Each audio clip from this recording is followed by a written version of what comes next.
Dalam nama Bapa dan Putra dan Roh Kudus, amin.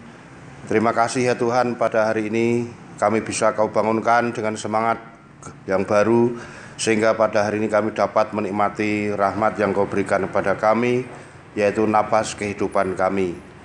Oleh karena itu, kegiatan pada pagi hari ini kami ingin mendengarkan sabda-Mu, yaitu dari Yohanes bab 21 ayat 1 sampai dengan 14.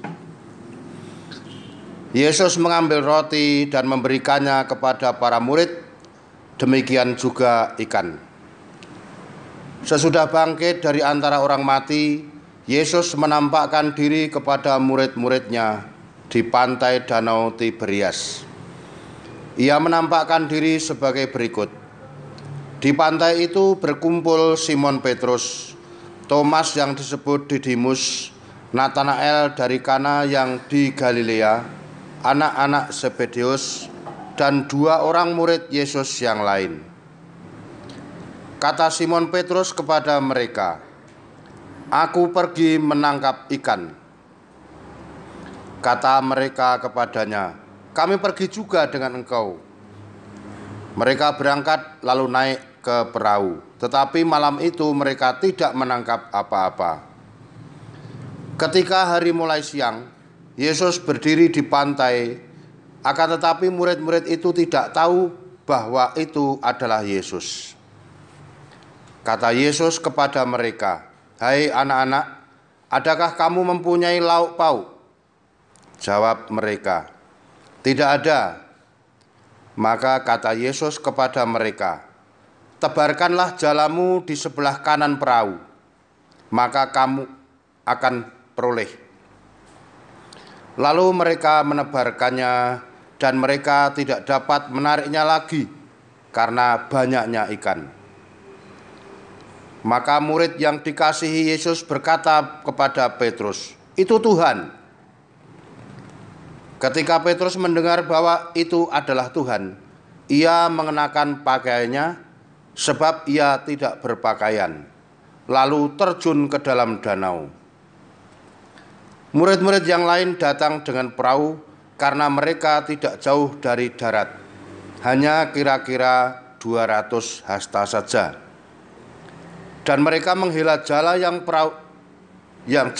penuh ikan itu. Ketika tiba di darat, mereka melihat ada api arang, dan di atasnya ada ikan serta roti.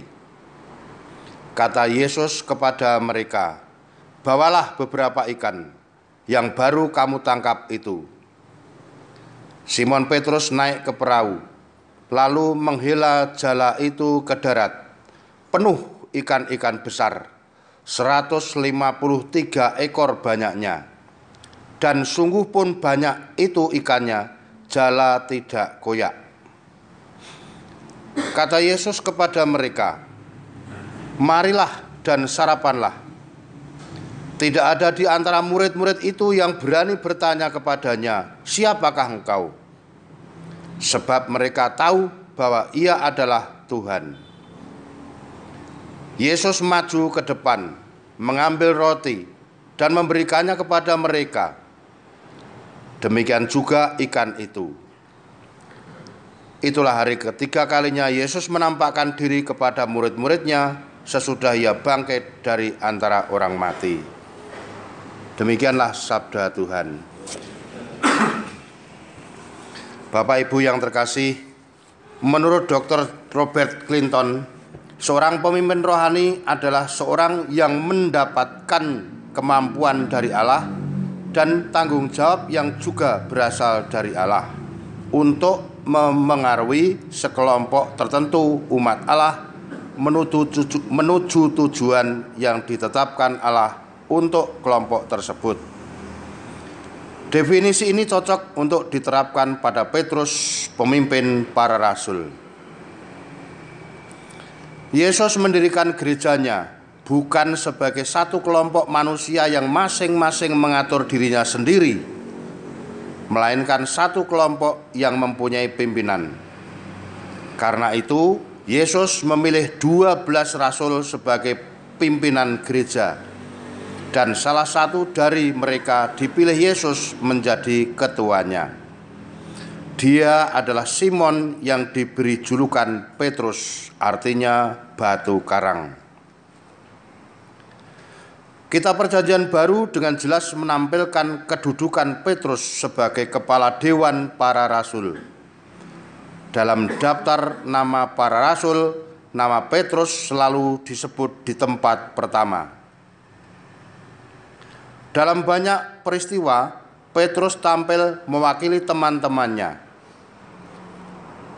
Sewaktu Yesus bertanya, "Siapakah dia menurut para rasul?"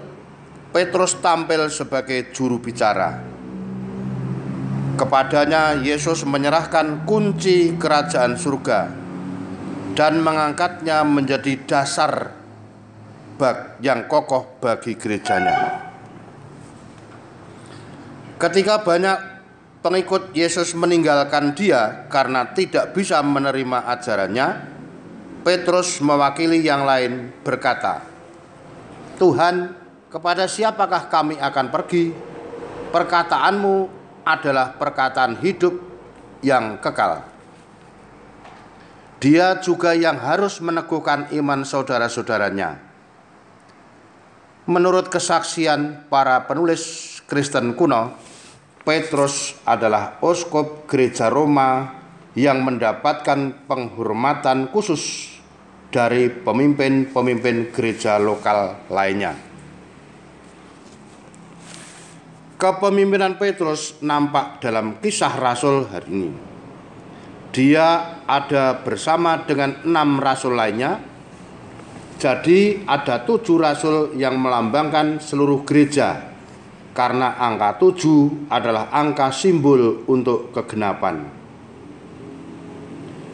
Ketika Petrus berkata, "Aku pergi menangkap ikan," yang lain menjawab, "Kami pergi juga dengan engkau." Petrus mampu menggerakkan orang lain untuk melakukan pekerjaan yang sama. Dia juga yang menarik jala yang penuh dengan ikan itu ke darat. Padahal para rasul lain sudah lebih dahulu membawa jala itu ke darat. Pada saat itulah Yesus mengangkat dia menjadi gembala atas kawanan dombanya. Yohanes 21 ayat 15 sampai dengan 19. Kita memiliki paus, para pengganti Petrus, sebagai pemimpin tertinggi gereja. Marilah kita mendoakan beliau dalam menjalankan tugasnya yang amat berat. Bapak Ibu, marilah kita bersyukur kepada Tuhan atas karya Tuhan melalui Santo Petrus yang menjadi dasar kehidupan gereja, yaitu batu karang. Kita sempurnakan doa kita dengan doa Bapa kami. Bapa kami yang ada di surga, dimuliakanlah namamu, datanglah kerajaanmu, jadilah kehendak-Mu di atas bumi seperti di dalam surga. Berilah kami rezeki pada hari ini, dan ampunilah kesalahan kami, seperti kami pun mengampuni yang bersalah kepada kami. Dan janganlah masukkan kami ke dalam cobaan, tapi bebaskanlah kami dari yang jahat. Amin. Kita secara khusus mendoakan hari ini ulang tahun Bapak Harjono. Semoga beliau selalu diberi kesehatan yang baik. Kemuliaan kepada Bapa dan Putra dan Roh Kudus. Santo Yosef, dalam nama Bapa dan Putra dan Roh Kudus. Amin.